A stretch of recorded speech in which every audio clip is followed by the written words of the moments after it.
Hey everyone, and welcome back to another video. And in this video, I'm going to show you how to use the Pet Stain Eraser PowerBrush from Bissell. So this video is going to be particularly useful for individuals who have the Pet Stain Eraser PowerBrush from Bissell. How do you actually go ahead and use it? Now this video is also going to be short, sweet, and simple, guys. There's not going to be a lot of steps involved. But first, let's understand how this works, okay?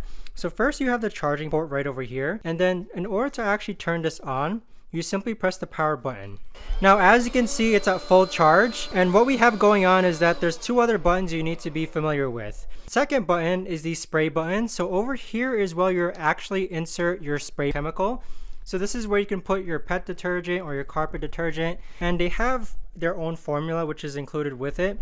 But I've already ran out of that. But this is where you would put your pet formula. And then you also have a rotary brush here. So you can actually have a setting where you turn on or off the brush. Now, the way that I do it, instead of having to refill pet solution in here, I actually just keep a separate spray bottle right over here. And so what I'll do is that if there's a pet stain on the floor, you want to make sure that you use as much as possible to pick up any solids or you pick up any fluid. So use a paper towel or a towel to make sure that you pick up the pee first. And then next, what I'll do is that I'll spray the solution and let it sit there for 5 minutes just so that the enzymes can actually start working. And then what I'll do next is that's when I'll actually turn on the pet stain eraser and then simply go over the affected area. So while going over the affected area, I actually do pour water at the same time so that's sucking in the solution and the urine and the water at the same time. So it's like a two action move that while you're basically brushing the floor, you're also pouring water at the same time